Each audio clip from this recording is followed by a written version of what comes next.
ये लोग इतने चतुर हैं, इतने चालाक हैं कि आपकी आंख से सुरमा कब चुरा लेगा पता नहीं लगने देता। इसीलिए मैं और बहुत ज्यादा नहीं कहूंगा। इन्हीं बातों के साथ 5 तारीख को ईवीएम मशीन में यूपीए इंडिया गठबंधन की हमारी भाभी मां बेबी देवी जी का तीर धनुष छाप है। इस पर भारी से भारी मतों के साथ जगन्नाथ दास को आप लोगों ने 72,000 वोट दिया है, तो इस बार बेबी देवी जी को 72 नहीं 1,70,000 वोट देने का काम करें, ताकि आपका ये आवाज हमारे बड़े भाई जी के दिवंगत आत्मा तक पहुंचे। धन्यवाद।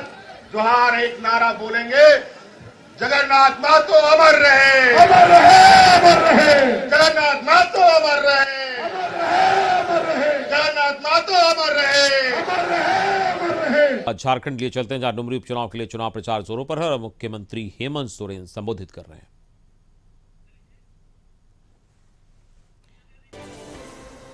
तो 32 की जगह 1985 का कानून बना दिया डबल इंजन ने। 32 का क्यों कानून नहीं बनाया? कल ही कहीं हम व्हाट्सएप फेसबुक में देख रहे थे कि आजसू के नेता कह रहे थे कि हाँ हम लोगों ने 1985 पास किया है, तुम लोग 1932 का पास करके दिखाओ। अरे बोले अरे बेमानो, डबल इंजन की सरकार ने 1985 पास किया था, सिंगल इंजन ने तो 1932 का कानून बना के पास किया, लेकिन ये आधा रास्ता तय कर चुका है। अब आने वाला 2024 के चुनाव में अब हम लोग की डबल इंजन की सरकार बनेगी और 1932 का कानून पास। चिंता मत कीजिए।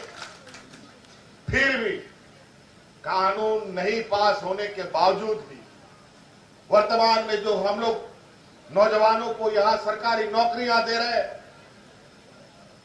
और गैर सरकारी नौकरी दे रहे हैं, उसमें 90 से 95% हमारा यहां का आदिवासी मूलवासी नौजवानों को नौकरी दे रहे हैं। अभी कल परसों ही गैर सरकारी संस्थानों में, बड़े बड़े उद्योगों में, टाटा मोटर्स में, एल&टी में, इंफोसिस में, LIC में जैसी बड़ी कंपनियों में लगभग 10,500 लड़के लड़कियों को हम लोगों ने नियुक्ति पत्र दिया और 10,500 में से 9,500 बच्चा जो यहां का था, यहां का आदिवासी दलित पिछड़ा नौजवान था। लेकिन वो भी धीरे धीरे और कम करने का प्रयास करेंगे जहां बाहर से लोग यहां आ पाए। एक बार में ये कोई जादुई छड़ी नहीं है। 19-20 साल में जो इस राज का इन लोगों ने बंटाधार कर रखा है, उसे सुधारने में थोड़ा वक्त लगेगा। और इस बीच में सरकार गिराने का भरकस कोशिश, बहुत कोशिशें हुई और इस राज्य में हमारी सरकार में 2019 के बाद जितना उपचुनाव हम लोगों ने देखा है, वो इतना उपचुनाव किसी भी 20 सालों में नहीं हुआ। और इन उपचुनाव में, सभी उपचुनाव में हमने विपक्ष को पटकनियां देने का काम किया। कभी झूठा तथ्यों के आधार पर हमारे विधायकों का सदस्यता ले लेना, गलत तरीके से पैसे के बल पर अपने षड्यंत्र रचकर, अभी रामगढ़ में हमारा जो ममता देवी थी जो विधायक, इन लोगों ने झूठा केस बनाकर उसकी सदस्यता ले ली। इससे पिछली बार जब हम लोग थोड़ा देर के लिए सरकार बनाए थे, उस समय भी यहां पर योगेंद्र महतो बैठे हैं, इनके ऊपर झूठा केस लगा करके इनकी सदस्यता ले ली थी। इस तरीके का काम करते हैं ये लोग। आज विकास के नाम पर हमको बताइए, कभी आप अपने अपने गांव में, पंचायतों में कभी सरकारी पदाधिकारियों को घूमते देखा था? कभी नहीं देखा था।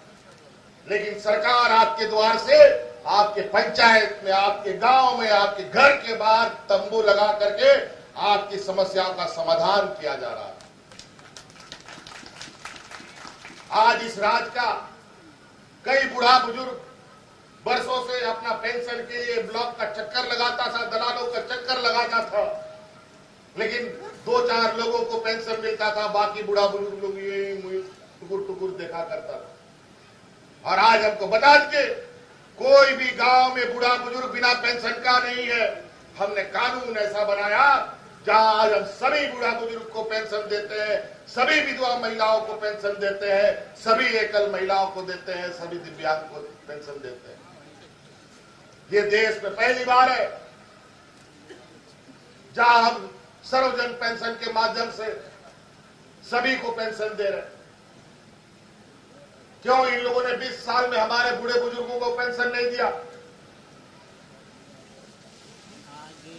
पारा शिक्षक जो 12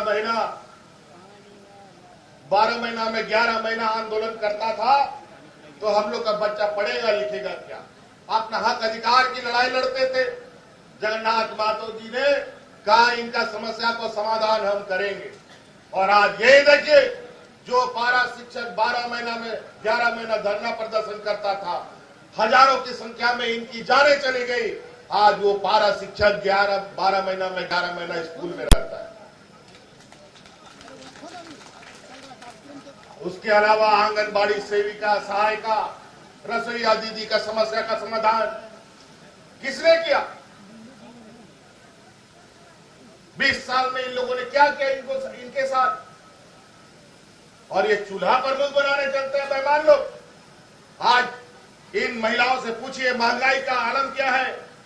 आज सरसों तेल का दाम कितना है, आज नमक का दाम कितना है, आज आटा का दाम कितना है, आज तेल का दाम कितना है। ये सारा दाम का बढ़ोतरी इन्हीं बेईमानों ने क्या कर रखा है। आज टमाटर का कीमत 300 रुपए 400 रुपया किलो देश में चल रहा है।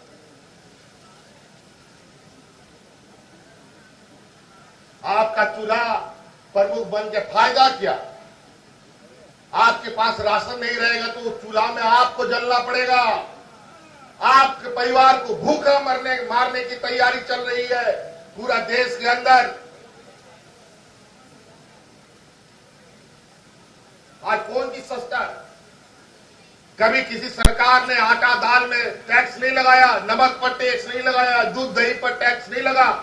इन बेईमानों ने 100 रुपया किलो नमक खरीदने के लिए भी हम लोगों को मजबूर कर दिया।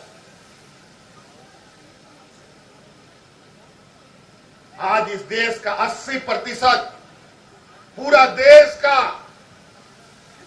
125 करोड़ में 80% लोग आज सरकार के राशन कार्ड पर जिंदा है। ये हालत है देश की। किस चीज के लिए वोट मांगते हैं? कितना लोगों को नौकरियां दिया इनको बताइए, पूछिए जरा सा। इन लोगों ने 20 साल में कितना बार जेपीएससी निकाला, 20 साल में कितना बार जेएसएससी के माध्यम से नियुक्ति हुई। और आज देखिए हजारों की संख्या में वैकेंसी निकला हुआ है जहां हमारा पढ़ा लिखा नौजवान अपना तैयारी कर रहा है। और तो और उस नौजवान को उस नौकरी में सफल होने के लिए, तैयारी करने के लिए जो उसको कोचिंग का खर्चा होगा वो भी सरकार देगी। हम ऐसा कानून बना दिए।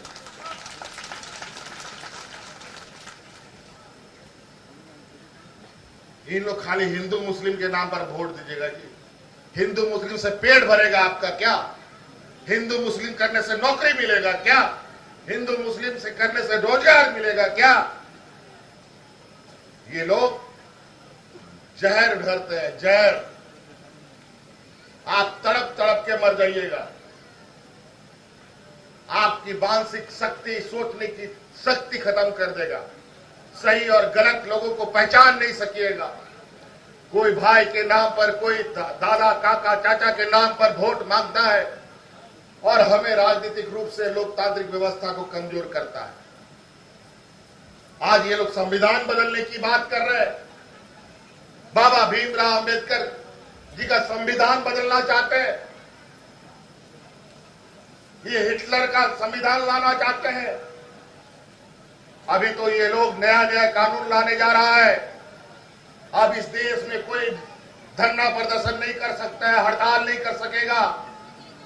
ये नेता ही लोग नहीं, राजनीतिक दल ही नहीं, बल्कि आंगनबाड़ी सेविका, सहायिका, पारा शिक्षक, कर्मचारी, कोई भी नहीं कर सकता है अपना अधिकार की बात। जो अधिकार की मांग करेगा उसको जेल में ठूस दिया जाएगा। ये कानून लाने जा रहे हैं, वो इसलिए लाने जा रहे हैं कि वो आज इस देश को इस कगार पे लाके खड़ा कर दिया कि आज देश त्राईमाम है। आज लोग 80%, 100 में 80 लोग सरकार के राशन कार्ड पर जिंदा है। हम लोग का राज में तो यही वोट मांगने वाले लोग 11 लाख गरीबों का राशन कार्ड डिलीट कर दिया था।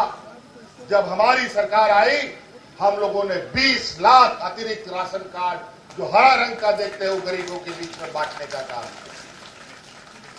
और जब गरीबों को राशन देने का बात हुआ, हम सोचे कि सरकारी दुकान से हम राशन खरीदेंगे, एफसीआई के गोदाम से राशन खरीदेंगे और गरीबों में बांटेंगे। सरकारी दुकान से खरीदेंगे तो थोड़ा हमको सस्ता मिलेगा, लेकिन इन बेईमानों ने हमको सरकारी दुकान से भी राशन नहीं खरीदने दिया। हम खुले बाजार से महंगा दर में राशन खरीद कर गरीबों को देने का काम कर रहे हैं। इतना भेदभाव करता है लोग। आज बताइए, जब हम लोग 2014 की हमारी यूपीए की सरकार थी, उस समय एक सिलेंडर का कीमत 500 टका था, और आज बताइए उस सिलेंडर का कीमत कितना है। तब अब इसके 1200 के लिए आप लोग वोट दीजिएगा। आज दूध दही सब में टैक्स लग गया, पेट्रोल डीजल तो आसमान छू ही रहा है। और भ्रष्टाचार के नाम पर, अपनी सरकारी संस्थाओं के दम पर आज ये चुनाव जीतने का प्रयास में तरह तरह तरीके से हम चुनाव में प्रचार ना कर पाए, कैसे हम उनके षड्यंत्र में फंसे रहे। लोग दिन भर कोशिश करता है, लेकिन ऊपर वाला भी देखने वाला है। इनसे भी ताकतवर ऊपर में भी आदमी है जो हमें सुरक्षित प्रदान करता है और हमें सही और गलत का वो अच्छा भला जानता है। और शायद हम लोगों ने कोई अच्छा काम किया होगा। आज ये वजह है कि 2019 से ये सरकार गिराते गिराते आ रहे हैं। आज हम 2023 पार करने की स्थिति में, और 23 क्या 2024 भी पार करेंगे, और 2024 के बाद दोबारा हम लोग फिर यहां पर सरकार बनाएंगे।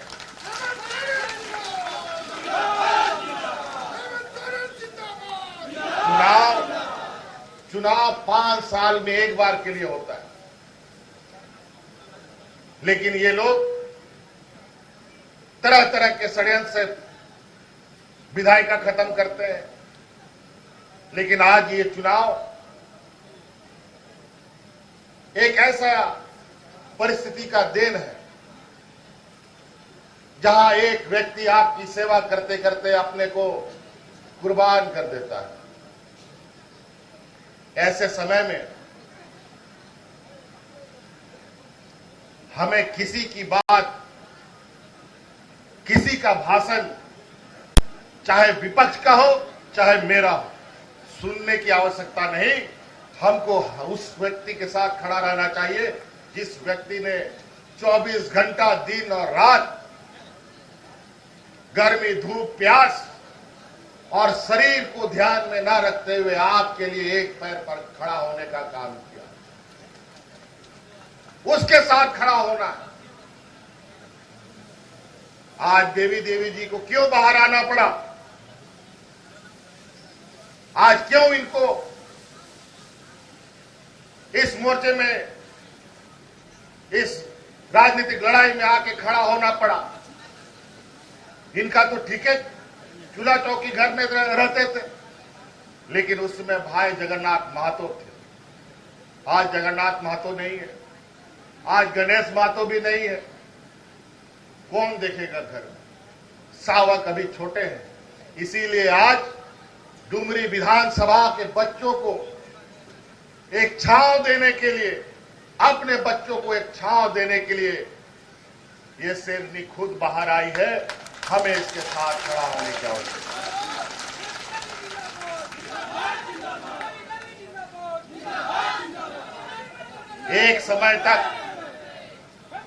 एक समय तक बच्चा को अपना माँ बाप लोग उंगली पकड़ पकड़ कर खड़ा होने चलने के लिए सिखाता है, एक समय के बाद माँ बाप भी उन बच्चों को छोड़ देता है कि जाओ अपने भरोसे, अपने कर्म से जियो, अपने ताकत पर जियो। आज परिस्थिति थोड़ा सा चिंतनीय है कि आज बड़े भाई जगन्नाथ महतो जी के जो सावक हैं थोड़े छोटे हैं। बस ये चुनाव बीतेगा, हमारे ये नौजवान सावक आपके सामने जगन्नाथ महतो के दूसरे चेहरे के रूप में खड़े होंगे। गणेश महतो के सावक आपका सिपाही बन के खड़ा होगा। और मैं आपको आश्वस्त करता हूं, आज मैंने बेबी देवी जी को मंत्री नहीं बनाया, हमने बड़े भाई जगन्नाथ महतो जी को श्रद्धांजलि दी है। हमने अपना काम कर दिया। अब काम आपका। आप जगन्नाथ महतो जी को सच्चा श्रद्धांजलि दे पाते हैं कि नहीं दे पाते हैं, ये बड़े भाई जगन्नाथ महतो जी का दिवंगत आत्मा डुमरी की विधानसभा के लोगों को देखेगा। बहुत हम लोग चुनाव देखा, बहुत चुनाव लड़ा, बहुत चुनाव लड़ाया, बहुत विधायक बनाए, बहुत सांसद बनाए। हम लोग गिन नहीं सकते, लेकिन कुछ चुनाव ऐसे होते हैं जहां पर हम कभी भी उस चुनाव को नजरअंदाज नहीं कर सकते। जैसे आज डुमरी विधानसभा है, चाहे हमारा सुनील महतो जी का हत्या हुआ हो, उस समय का लोकसभा चुनाव का बात हो। सुनील महतो जी की हत्या हुई थी उग्रवादियों के द्वारा। उनकी धर्म पत्नी को हम लोगों ने टिकट दिया और उनको घर बैठे लाखों वोट से जिताने का हम लोगों ने काम कराया।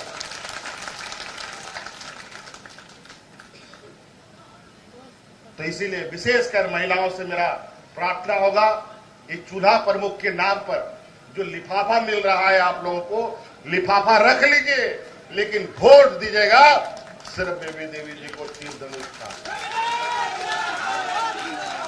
कम से कम इन बेईमानों का जो भरा हुआ बोरा है उसका कुछ हिस्सा तो आपको आ जाए लिफाफा के माध्यम से।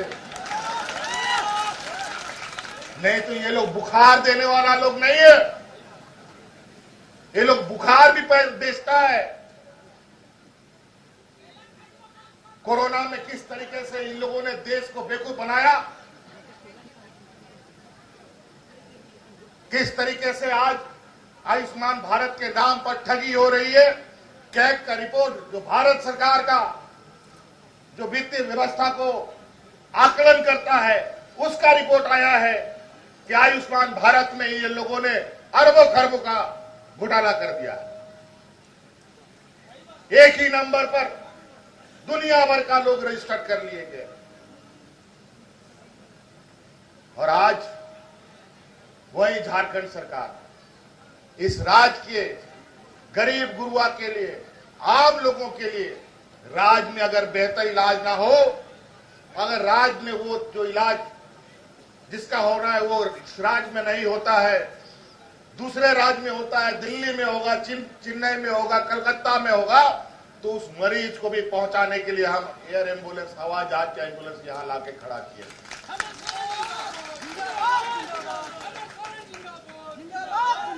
तो आज इसीलिए हम अपनी उपलब्धि गिनाना नहीं चाहते हैं, उसका समय मूल चुनाव पे करेंगे। ये चुनाव बड़े भाई जगन्नाथ महतो जी का कर्म और शहादत का चुनाव है। हम लेखा जोखा देंगे 2024 और इन बेईमानों से भी लेखा जोखा लेंगे 2024 कि ये लोगों ने क्या क्या है 24 में। डबल इंजन की सरकार रह करके डबल हाथों से इन लोगों ने इस राज्य को लूट डाला। तो इसलिए माता बहनों, पुनः आप लोगों से आग्रह है, 5 तारीख को चुनाव है, 1 नंबर वोट का मशीन ईवीएम मशीन में जो बटन है, पहला नंबर तीर धनुष छाप है। आंख बंद करके भी जाइएगा तो पहला बटन ढूंढने में दिक्कत नहीं होगा। कोई काम मत कीजिएगा, एक दिन 2-3 घंटा हमारा चाचा काका भाई लोग नहीं खाएगा तो झारखंड का लोग मर नहीं जाएगा। महिलाओं से विशेष रूप से आग्रह है, नहीं तो आप पहले नाश्ता पानी घरों का बड़ा बुजुर्ग लोग को कराते हैं, बाल बच्चा लोग को खिलाते हैं। पहले आप लोग सुबह सुबह वोट कीजिए, उसके बाद दिन भर कोई काम कीजिए, तभी इस चुनाव का मूल उद्देश्य पूरा होगा। नहीं तो ये लोग इतने चतुर हैं, इतने चालाक हैं कि आपकी आंख से सुरमा कब चुरा लेगा पता नहीं लगने देता। इसीलिए मैं और बहुत ज्यादा नहीं कहूंगा। इन्हीं बातों के साथ 5 तारीख को ईवीएम मशीन में यूपीए इंडिया गठबंधन की हमारी भाभी मां बेबी देवी जी का तीर धनुष छाप है। इस पर भारी से भारी मतों के साथ जगन्नाथ दास को आप लोगों ने 72,000 वोट दिया है, तो इस बार बेबी देवी जी को 72 नहीं 1,70,000 वोट देने का काम करें, ताकि आपका ये आवाज हमारे बड़े भाई जी के दिवंगत आत्मा तक पहुंचे। धन्यवाद। जोहार एक नारा बोलेंगे, जगन्नाथ मातो अमर रहे, अमर रहे।